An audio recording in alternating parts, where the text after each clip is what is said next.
ଯେତେବେଳେ ଝିଅର କଲେଜ ବ୍ୟାଗ୍ରୁ ମିଳିଲା କଣ୍ଡମ୍ ତାପରେ ଆପଣ ଜାଣିଲେ ଆଶ୍ଚର୍ଯ୍ୟ ହେଇଯିବେ ତାଙ୍କ ମା ଦେଖିନେଲେ ଏଇ କଣ୍ଡମ୍କୁ। ତ ସମ୍ପୂର୍ଣ୍ଣ ଘଟଣାଟି ଶେଷ ପର୍ଯ୍ୟନ୍ତ ଦେଖନ୍ତୁ, ଆପଣ ଜାଣିପାରିବେ। ଆପଣଙ୍କୁ ମୁଁ କହିବାକୁ ଚାହୁଁଛି କି ଆପଣଙ୍କୁ ବହୁତ ବହୁତ ସ୍ୱାଗତ ଆମ ୟୁଟ୍ୟୁବ୍ ଚ୍ୟାନେଲକୁ। ଜଣେ ମା ନିଜ ଝିଅର କଲେଜ ବ୍ୟାଗ୍ରୁ କଣ୍ଡମ୍ ପାଇଲେ, ତାପରେ ଯାହା ହେଲେ ଆପଣ ପୁରା ଭିଡ଼ିଓକୁ ଶେଷ ପର୍ଯ୍ୟନ୍ତ ଦେଖନ୍ତୁ। ଦୁନିଆରେ ଆପଣ ଜାଣିଥିବେ ପିଲାମାନେ ଯାହାକି ତାକୁ ବାପା ମାଆଙ୍କ କଥା ମାନନ୍ତି, ଏହା ପ୍ରଭାବରେ ସେ ଯାହାକି ମନ ଇଚ୍ଛା କାମ କରୁଛନ୍ତି ଏବଂ ତାକୁ ବାସ୍ତବରେ ଆପଣ ଜାଣିଥିବେ ଯାହାକି ସେ ତାଙ୍କ ଘର ପରିବାର ଠାରୁ ଲୁଚେଇଥାନ୍ତି। ଏହା କେବଳ ସଙ୍ଗତ ବିଷୟରେ ନୁହେଁ, ବାସ୍ତବରେ ଭୁଲ ଯାହାକି ଆପଣ ମଧ୍ୟ ଜାଣିଥିବେ ଏବଂ ଚଳଚ୍ଚିତ୍ରରେ ମଧ୍ୟ ଆପଣଙ୍କୁ ଏପରି ଏକ କାର୍ଯ୍ୟ ମଧ୍ୟ ହୋଇଥାଏ। ଆପଣ ଜାଣିଛନ୍ତି ଲଭ୍କୁ ନେଇକି ତୁମକୁ କିଛି ଏପରି ଏକ ଘଟଣା କହିବେ, ଆପଣ ମଧ୍ୟ ଜାଣିଲେ ଆଶ୍ଚର୍ଯ୍ୟ ହୋଇଯିବେ।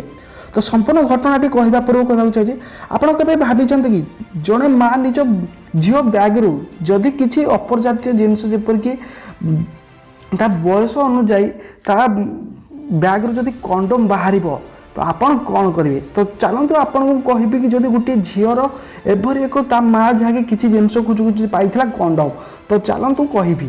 ତେଣୁ ଏ ଭିଡ଼ିଓକୁ ପୁରା ଶେଷ ପର୍ଯ୍ୟନ୍ତ ଦେଖନ୍ତୁ, ଯାହାକି ଆପଣ ଜାଣିପାରିବେ।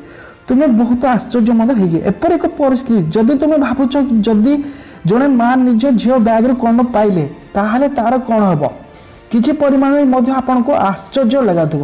ତ ଘଟଣାଟି ହେଉଛି ଏମିତି କି କଲେଜରେ ପାଠ ପଢ଼ୁଥିବା ଝିଅ ବାପା ତା ପାଇଁ ମଧ୍ୟ ନୂଆ ସ୍କୁଟି କିଣି ଦେଇଥିଲେ। ଏହି ସ୍କୁଟିରେ ସେ ପ୍ରତିଦିନ କଲେଜ ଯାଏ ଏବଂ କୋଚିଂ ସେଣ୍ଟର ମଧ୍ୟ ଯାଏ। ଝିଅ ବହୁତ ଦିନରୁ ଯାହାକି ମଡ଼ର୍ଣ୍ଣ ଏବଂ ଆଧୁନିକ ଅଟେ। ପୁଅମାନଙ୍କ ସହ ବୁଲାବୁଲି ସିନେମା ଯିବା ମଧ୍ୟ ସେ କରିଥାଏ। ଦିନେ ତାର ମା ନିଜ ମୁଣ୍ଡ ବିନ୍ଧା ପାଇଁ ଔଷଧ ଖୋଜୁ ଖୋଜୁ ଦେଖି ତାଙ୍କ ବ୍ୟାଗ୍ରୁ ଝିଅର ବ୍ୟାଗ୍ରୁ ସେ ଦେଖୁ କଣ୍ଡମ୍ ପାଇଥିଲା। ଏହାପରେ ଝିଅକୁ ମାରିବା ସହିତ ବହୁତ ଗାଳି ମଧ୍ୟ କରିଥିଲା। ମା କହିଲା ଯେ ଯଦି ତୋ ବାପା ଜାଣନ୍ତି ଏକଥା କ'ଣ ହେବ? ଝିଅ କହିଲା ତୁମେ ଘରେ ଯେବେ ଏସବୁ ଶାରୀରିକ ସମ୍ପର୍କ ରଖ ତ ମୁଁ କେବେ ବି କିଛି କୁହେ ନାହିଁ, ତୁମେ କାହିଁକି ମୋ ଲାଇଫ୍ରେ ଯାହାକି ଇଣ୍ଟରଫେସ୍ କରୁଛ?